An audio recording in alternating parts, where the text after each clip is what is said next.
오늘은 에레미야 41장이 되겠습니다. 오늘 에레미야 41장 말씀의 제목은 안타까운 죽음들이라는 말씀으로 함께 은혜를 나누겠습니다. 의인의 생명을 취하는 악한 세상을 우리는 어떻게 이해를 해야 할까요? 이런 말씀이 있죠. 주님 어디에 계십니까? 주님 어디에 계십니까? 악인이 득세하는 이 상황 속에 외쳤던 의인들의 고통스러운 기도의 내용이라 할 수 있습니다. 아담 이후에 아벨에게서 시작한 경건한 자의 죽음의 역사가 어쩌면 사람의 역사인 듯하죠. 오늘도 마찬가지입니다.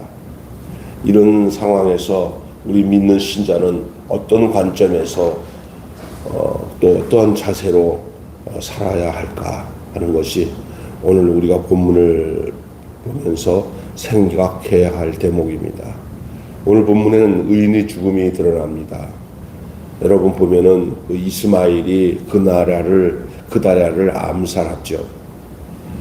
이 그다랴의 조부 사반과 그의 아버지인 아이감을 이어 그는 경건한 가문의 사람이었던 것을 알 수가 있습니다. 이 그다랴는 참 괜찮은 사람인데 이 이스마엘이라는 사람을 통해서 살해돼요.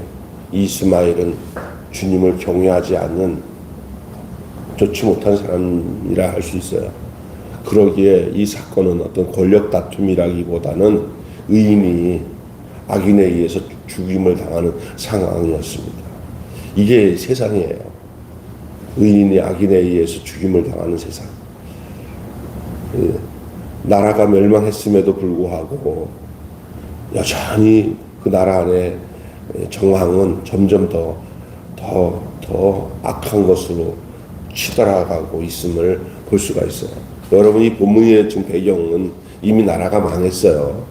그리고 나라에 권력이 있고 좀 가문이 있는 귀족들은 전부 다 대두고 바벨론으로 다 포로로 끌려가고 그리고 그렇게 데려가 되지 않아야 될 사람들 너희들은 여기 남아가지고 이 나라를 우리가 여기다가 군사를 보낼 테니까 거기 지배하에서 너희들이 여기 남아 있어야 하고 다시 말해서 남겨져서 망한 나라지만 남겨져서 그냥 그 나라에 있으라고 남아진 사람들 그 사람들을 또 다스리려면 자기들이 직접 못하니까 그 나라 안에서 그래도 자기들 바벨론에 의해 좀 우호적인 사람들 중에서 좀 덕망이 있고 괜찮은 사람을 세워가지고 그들 중심으로 너희들이 그래도 있는 동안에 사이좋게 잘 지고 우리 말 잘 듣고 있으라 해가지고 세워진 사람이 바로 여기 나오는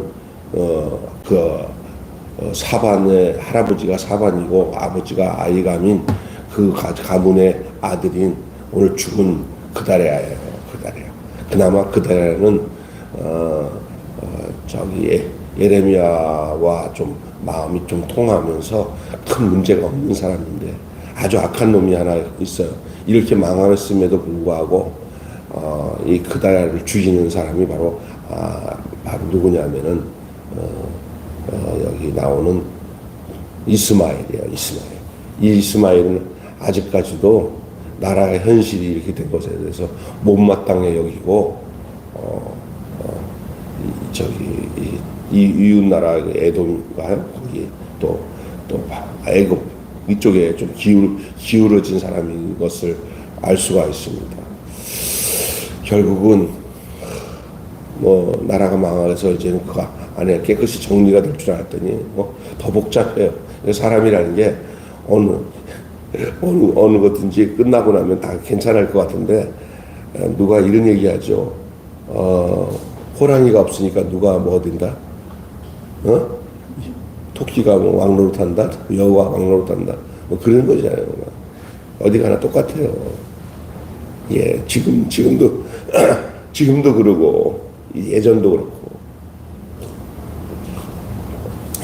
인간이 사는 세상은 온전한 하나님의 나라가 임하고 주님의 통치가 임할 때까지는 끝까지 죽이고 싸우고 하는 일이 끊임없는 것을 알 수가 있습니다. 이게 바로 이미와 아직이라는 도식 속에서 생각해 볼 내용이에요. 예전이나 지금이나 마찬가지예요.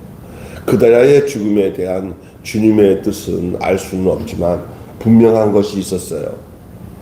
주님과의 관계 안에 있는 믿음 있는 신자는 아직 어두운 세상 속에 있고 바른 신앙도 그 어두운 세상 속에서 핍박을 초래받을 수 있다. 이 말은 오늘 또 여러분이 이 세상에서 온전히 믿음으로 살고 바르게 살 때 하나님의 보호가 늘 있어서 안전하게 산다라는 생각은 하지 마세요. 왜냐하면 아직까지 세상은 어둡기 때문에 이 어두운 세상이 바르게 사는 신앙을 가진 사람들을 그렇게 핍박에서 벗어나게 하지 않는다는 거예요. 그들은 계속 공격한다는 거예요. 오늘도 여러분 바르게 믿음 생활할 때 이 세상에서 오는 핍박과 어려움을 여러분 이상하게 여기지 말고 올 게 오는구나. 예전에도 그렇고 앞으로도 그렇구나. 여러분 착각하지 마시기 바랍니다. 이미와 아직, 다시 말해 상황과 세상의 악을 바로 인식해야만이 삶의 방향과 걸음을 잘 자리매김할 수가 있고 이런 상황을 대해서 한탄하거나 낭망하거나 비관하거나 하지 않고 우리 예수님이 하신 말씀대로 의를 위하여 핍박을 받는 자는 복이 있나니 하늘에서 너희 상이 클 것이다. 너희를 핍박하느냐? 너희가 나에게 속한 고로 너희를 핍박할 것이다. 어둠은 빛을 싫어하는 것처럼 지금이나 이전이나 앞으로도 주님이 온전히 임하는 그날이 이를 때까지 이미와 아직이라는 이 시간 사이에서 모두가 이런 상황은 벗어날 수가 없는 거예요. 오늘 본문도 그런 거예요. 악한 이 이스마엘이 그다랴를 죽이는 사건이 바로 그와 같다 할 수가 있습니다. 그럼에도 불구하고 이 그다랴의 죽음은 안타깝긴 하지만 주님의 실패가 아니라 유다의 죄를 드러내고 심판이 더 분명해졌음을 진행하는 과정입니다. 이것을 그냥 단편만 보지 마시고 그 흐름을 보면서 봐야 됩니다. 역사의 전체적인 흐름의 과정을 보면서 생각해야 할 대목입니다. 주님은 그분의 방식대로 일하고 그 결과는 언제나 주님과 신자에게는 선합니다. 사람의 그 관점을 뛰어넘어 회복의 일을 진행하는 주님을 기대하며 역사를 바라보고 우리 인생을 바라보는 눈을 가지시기를 주님의 이름으로 축원합니다. 어떨 때 보면은 우리 현재 요즘에 되어지는 한국의 현실을 보면은 아주 답답하기 그지가 없어요. 왜냐하면 정치를 봐도 그렇고요, 국제 정서도 그렇고요, 특별히 이 믿음을 갖고 신앙생활한다는 이 교계를 보면 더해요. 그래서 저는 그렇게 봐요. 목회자와 이 교회의 이 깨끗함과 경건함이 이게 모든 사회의 바로미터라고 봐요. 그것이 어떠한가에 따라 이 전체적인 상황이 어떤 것을 볼 수가 있어요. 그러니까 다른 게 볼 거 없어요. 이게 믿음 있는 교회와 이 신앙 공동체가 썩었으면 나라가 썩었다는 것을 보여주고 있는 증거입니다. 얼마나 이 나라가 악한 것을 어디서부터 찾아보면 되냐면은 그냥 정치인들이 잘못하고 있어, 경제인이 잘못하고 있어, 백성들이 썩어 빠졌어라고 하기 전에 먼저 교회와 종교 지도자들의 모습을 보면은 그 전체를 볼 수 있는 바로미터가 되는 거예요. 이게 얼마나 안타까워요. 집사람 좀 기도하면서 주의 종들, 목회자들이 정말 안타깝다고 기도하잖아요. 그 모습이에요, 지금. 말로 할 수 없는 거예요. 그게 왜냐면 이 어느 시든지 이 교회가 개혁되고 깨끗하고 정결해서 이 사회 구조에 선한 영향을 미칠 때는 이 나라나 모든 것에 하나님의 축복과 도우심이 나타났어요.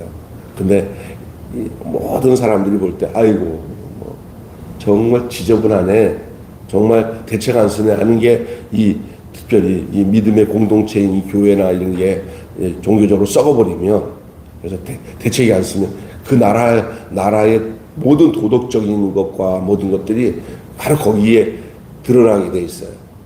그래서 뭐가 먼저 회복이 돼야 되냐? 하나님 앞에 믿음의 사람들, 신자들이 하나님 앞에 바로 쓰는 일이 모든 것들을 바로 세우는 기준이 되는 줄로 믿습니다. 이게 진짜 중요해요. 그래서 우리 주님은 이 유대 유대 땅이 바벨론에게 망하고 난 뒤에 딱 끝난 줄 알았는데 아직 보니까 이게 정리할 게 한두 가지가 아니에요. 끝나고 난 뒤에도 서로 암투가 일어나고 악인이 의인을 죽이고 그 느부사라단과 그 바벨론 사람들이 모르게 또 일부 백성들을 모르게 이 그달랴를 죽인 다음에 막 매장해 놓고는 모른 체 하면서 이렇게 하다가 또 발견되니까 그들이 또 그들에게 뇌물을 주고 뭐 어떻게 하면서 넘어가고 막 이런 과정들이 계속 나오잖아요. 예, 그러다가 발견되니까 이제는 저쪽으로 도망쳐가지고 세력이 도망쳐가지고 막 하고 아주 정신이 없습니다. 지금 이게 내가 보니까 악은 계속 나라가 망했어도 그 남은 근덕이의 악이 없어질 때까지는 계속 그 악이 불타오르는 거예요. 만약에 그 불이 꺼질 때까지 그 악은 계속 막 스스로 그 악한 불이 꺼질 때까지는 계속 그 불이 타오르는 게 그게 악의 모습이라 할 수 있어요. 아직까지 끝난 게 아니에요. 나라가 망해가지고 저 정권을 다 잃어버리고 저 바벨론으로 모든 백성이 다 끌려갔는데도 남은 백성은 또 남아서 또 싸우고 난리 치면서 의인을 죽이고 아이고 이게 이제 누가 그러잖아요. 야 아직도 정신 못 차렸어? 아이고 저기는 완전히 바닥을 치네. 그러나 그게 사람의 관점에는 그렇게 보이는데 하나님은 이미 다 아시고 계신 거예요. 저 꺼질 때까지 놔둬야 돼. 끝난 게 아니다 하고 하나님은 다 알고 계시는 거예요. 우리가 이 세상 살아가면서 악한 것들 막 답답한 것들 우리 하나님이 모르는 거 아니에요. 다 알고 계셔요. 다 짐작하시고 다 계획하시고 다 하나님의 선한 뜻에 진행하고 계시는데 문제는 뭐냐? 그 가운데 살고 있는 우리가 어떻게 살아야 되는지에 대한 관점은 내가 잘 정리하면서 믿음으로 살아야 될 줄로 믿습니다. 오늘도 그래요. 교회를 향해서 하나님이 막 교회를 향해서 그 걱정하는 교회를 향해서 우리를 향해서 막 그럴 때 하나님이 하는 말이에요. 야, 나도 다 알고 있으니까 너만이라도 잘해라. 나 다 알고 있으니까 너만이라도 잘해라. 매일 교회요. 너무 걱정하지 마라. 사람들이 교회를 폄하해도 걱정하지 말아라. 목사를 목사같이 여기지 않아도 괜찮다. 제발 너만이라도 잘해라. 할렐루야. 그럼에도 불구하고 이 그달랴의 죽음은 안타깝지만은 주님의 실패가 아니에요. 유다의 죄를 더 드러내고 싶은 그 심판이 점점 분명하게 진행되는 과정이라고 할 수가 있습니다. 주님은 그분의 방식대로 일하고 그 결과는 언제나 주님과 신자에게는 선해요. 하나님이 하시는 일은 악한 거 없어요. 다 하나님의 선하신 그 과정을 통해서 하나님이 일을 행하시는 분이십니다. 사람의 관점을 뛰어넘어 회복의 일을 진행하는 주님을 기대하세요. 이런 일들이 나중에 뭐냐? 완전한 회복을 위해서 그 과정이 필요하기 때문에 내버려 두시는 거예요. 사랑하는 여러분, 예수님은 하늘의 미라를 통해 죽음이 승리하는 역설을 설명했잖아요. 뭐라고 했어요? 하늘의 미랄이 땅에 떨어져 썩어 죽지 않으면 열매를 맺을 수 없다고 하신 말씀처럼 그분을 따르는 신자가 들어야 할 가르침이 바로 그겁니다. 세상의 세상의 악함 앞에서 절망하거나 굴복하지 마시기를 바랍니다. 하늘의 미랄의 가르침을 잊지 마시고 사시기를 바랍니다. 그분이 그렇게 사셨던 것처럼 우리 또한 그 뒤를 따라 하늘의 미랄의 가르침 속에서 우리의 삶을 드러내며 나타내며 사는 것밖에는 방법이 없다는 것을 말씀하고 있습니다. 주님은 의인의 고난을 외면하지 않습니다. 사람이나 악의 방해에도 주 구원의 뜻을 이루시는 그 창조주 하나님의 그 섭리를 기억하시고 믿음의 눈을 놓치지 않기를 예수님의 이름으로 축원합니다. 한마디로 악인의 잔인함과 의인의 억울한 죽음에 대한 내용이었습니다. 오늘 본문은 어떤 것이에요? 악인의 잔인함. 세상이 어두워지면 어두워져서 광명한 새벽별이 떠오르기 직전이 가장 어두운데 그때 나타나는 거냐면 악인들은 점점 악해져요. 그리고 그 가운데 의인은 아주 억울한 죽임을 당해서 정말 이거는 뭐야? 그 시점이 광명한 새벽별이 떠오르기 직전의 모습이에요. 어쩌면 지금 우리 대한민국의 모습이 악할 대로 다 악해져 가지고 의로운 사람들이 그 의로움을 드러내지 못할 정도로 비참하게 당하는 세상이 된다면 주님의 마지막 광명의 새벽별이 떠오르기 직전에 어둠같이 좋은 날이 오기 바로 직전에 있다고 생각해도 틀린 날이 아니라고 저는 봅니다. 그러나 하나님은 그 과정을 겪으셔요. 가장 칠흑 같은 어둠이 지나야 가장 밝은 새벽별이 떠오르게 되고 그 다음에 떠오르는 것이 바로 아침 태양이에요. 여러분 세상이 어둡다고 소망을 잃고 살지 마시기 바랍니다. 어두우면 어두울수록 주님 오실 날이 얼마 남지 않았다는 사실을 기억하면서 여러분이 빛 가운데 또 하늘의 미랄의 가르침을 주신 주님의 말씀 안에 거하여 살아가는 저와 여러분이 되시기를 주님의 이름으로 축원합니다. 오늘 본문은 안타까운 죽음들이라는 제목의 말씀으로 함께 은혜를 나눴습니다. 기도하겠습니다. 하나님, 우리는 지금 멸망한 유다의 백성들 안에서 이루어지는 그 정말 적나라한 이런 악한 행동들, 의인을 악인이 죽이는 이러한 무시무시한 일들을 우리는 오늘 본문을 통해서 보고 있습니다. 마치 이 모습이 이 악한 세상에 드러난 모습들, 오늘 우리 현실의 모습도 바로 이와 같은 모습으로 우리에게 비춰지는 것을 볼 수가 있습니다. 이때 우리가 이 악한 세상을 향해 심히 낙담하거나 비관하면서 자포자기할 게 아니라 바로 우리가 이때에 하나님이 행하시는 이 유대 백성을 향해서 행하셨던 하나님의 섭리를 기억하면서 우리 예수님이 말씀하신 바 하늘의 미랄이 땅에 떨어져 썩으면 많은 열매를 맺는다는 사실을 알고 우리 또한 주님이 그렇게 살으셨던 것처럼 우리 또한 그렇게 살아야 할 그러한 내용을 가지고 있는 하나님 아버지여, 그 생명의 씨앗인 것을 잊지 않고 사는 저희들 되게 하여 주시옵소서. 악한 어둠의 세상에 함몰되지 않게 하여 주시고 하나님이여, 생명의 씨앗으로 이 어두운 세상에서 존재하여 마지막 날 움트는 날 움터서 생명의 싹을 내는 저희들 되어줄 수 있도록 하나님 인도하여 주시옵소서.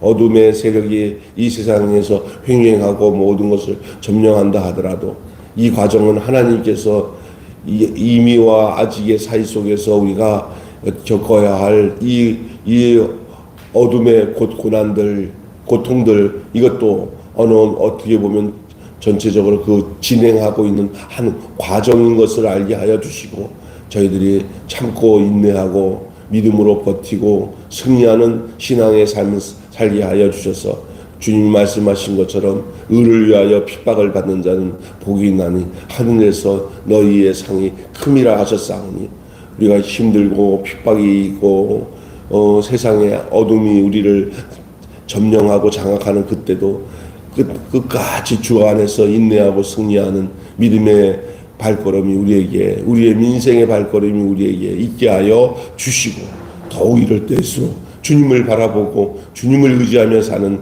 믿음의 삶을 살게 하여 주옵소서. 우리 주 예수 그리스도 이름으로 기도하옵나이다. 아멘. 주님 가르치신 기도로 마치겠습니다. 하늘에 계신 아버지의 이름을 거룩하게 하시고 아버지의 나라가 오게 하시며 아버지의 뜻이 하늘에서와 같이 땅에서도 이루어지게 하소서. 오늘 우리에게 일용할 양식을 주옵시고 우리가 우리에게 잘못한 사람을 용서하여 준 것 같이 우리 죄를 용서하여 주옵시고 우리를 시험에 빠지지 않게 하시고 악에서 구하소서. 나라와 권세와 영광이 영원히 아버지의 것입니다. 아멘.